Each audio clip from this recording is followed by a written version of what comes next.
Welcome, Dr. James Beckett, Sports Card Insights. Some more outtakes from Hobby Hotline a couple Saturdays ago. These comments are on trimming. It's something that needs to be talked about. It's always been there. My overarching theme is I want the grading companies to really get good so that crime does not pay. If you're deceptively trimming, you will get caught, and you've just taken a card that would have been a 5 that was poorly centered. You trimmed it to try to make it a 7 or 8 if it's a vintage card. And because you trimmed it and they caught it, now it's a 3 or a 2 or a 1 or an A, authentic. So if that happens enough, then the trimmers will quit doing it. There's a lot more in this episode. Always encourage you to dig into Hobby Hotline on its own. It's on every Saturday and the first Tuesday of the month. Always fun, rotating hosts. Encourage you to check that out directly. Thanks sponsors, Topps Panini Upper Deck, Heritage Auctions, Huggins Scott Auctions, Mike Stadium Sports Cards, Burbank Sports Cards, ComC.com, and Beckett Media, Beckett Grading, Beckett Authentication. Thanks. Outtakes on trimming. Here it is.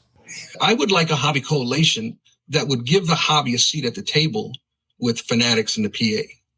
I would like a coalition that would have a voice in the direction of where the hobby's going. I just think up at the top, they're disconnected to the collector's heart.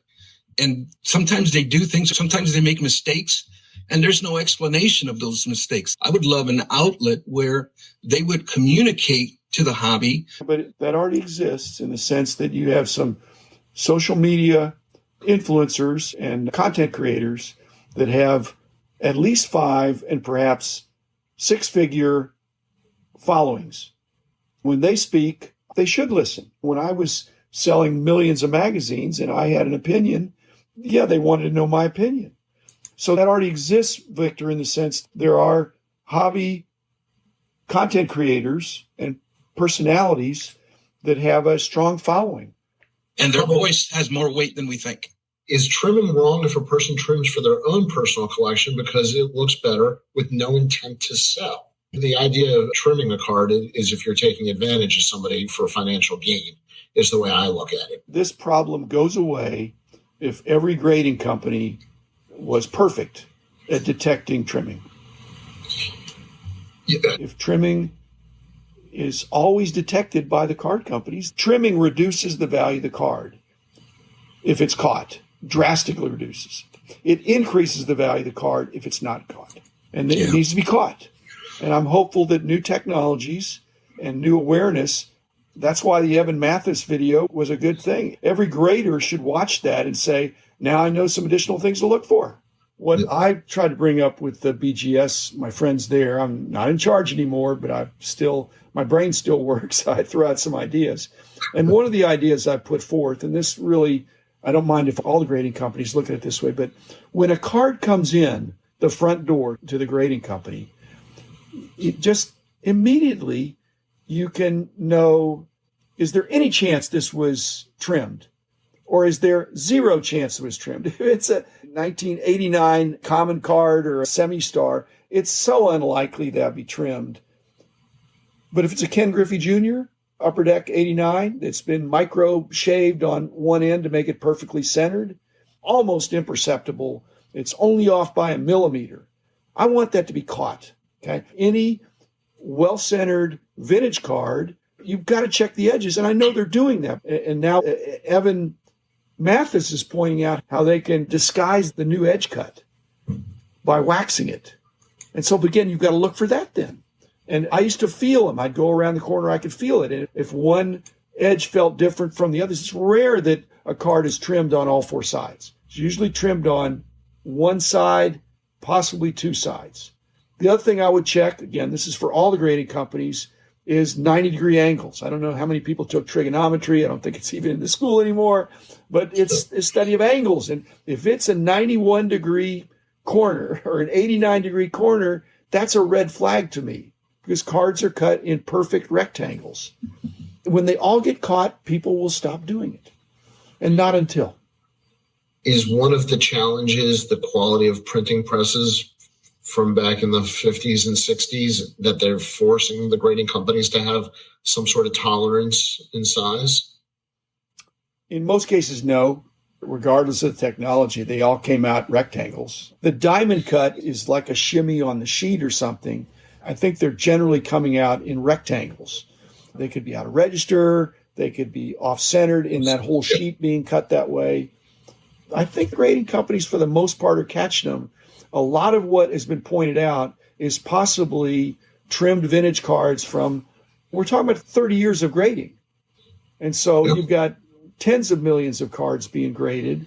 And are there thousands of trimmed cards that have gotten through out of tens of millions? Yes. And a lot of that's in the past, and I hope the grading companies get better and better at detecting it. When grading was starting, how much of this was on the radar compared to just the quality of the card versus others, Dr. Beckett? It was always there. Before we even got started, we were talking, our guys that started this were veteran hobbyists. They'd worked in card shops, they'd worked for me, they'd done a bunch of different things.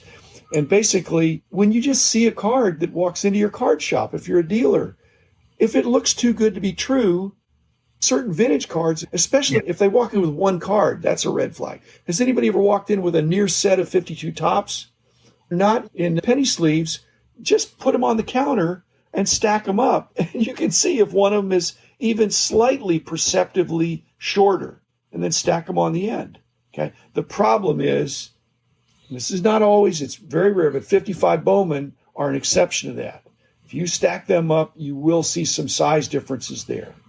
And they're not generally within series as much as they are the first, second, and third series were different situations. But if it looks too good to be true, if it's only one card, a red flag. If it's a whole bunch of cards, you have the comparison to the others. And if they're all trimmed, they're just not all deceptively trimmed.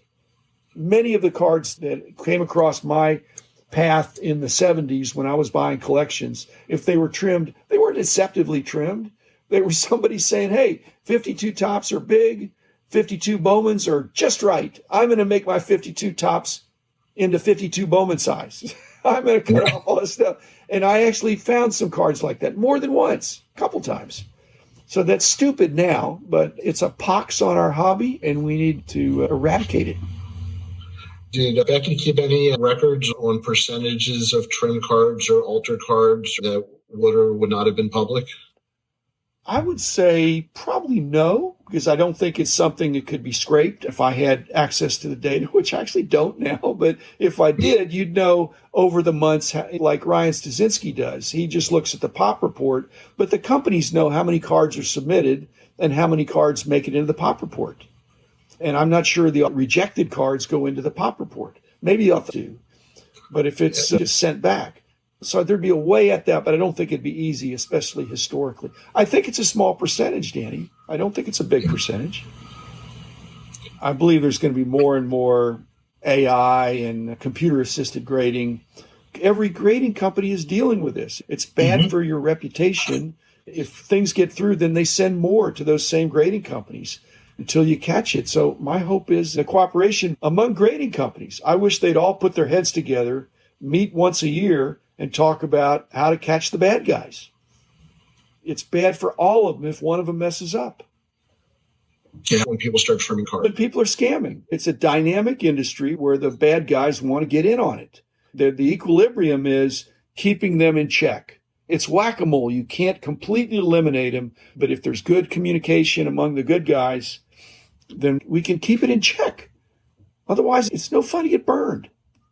You don't have to necessarily buy trim cards to learn the lesson. You can certainly educate yourself. Danny, it reminds me, most of the hobby content creators that we're talking about, and not necessarily in a bad light, but that can take abuses, they're almost always offense. They're always, you should buy this, you should buy that, go for it, all that stuff. And really, the content creators I like to listen to have a balance between offense and defense. The defense is, how do you protect yourself? How do you not buy something? How do you just say no? How do you have deferred gratification? Because that's the secret of a long, sustainable hobby, that you're really enjoying yourself. And this go for it, that's not balanced to me, because things are not always going to be going up, and it's not always the right decision to pull the trigger and go for it. I also think, and not to be corny, one of the great things about this hobby is people will answer questions. I've never talked to somebody in the hobby and asked a question on a card or a set or just something in general where I haven't had a good conversation and pretty much gotten a nice answer back. So don't be afraid to talk to people and your friends. And if you're going to the national, talk to people and learn as much as you can. Dr. Beckett said, the more educated you are about stuff, the better decisions and the better regulating. Can I give one quick comment to Chris C? He said, Please. SCR, Sports Card Radio, are hypocrites. They're proud of being hypocrites. Yes. The etymology of the word hypocrite is somebody that wears a mask of not being yourself. Those twins, those brothers have created personas that enough people are interested to hear some of the outrageous stuff. They delight in being hypocrites.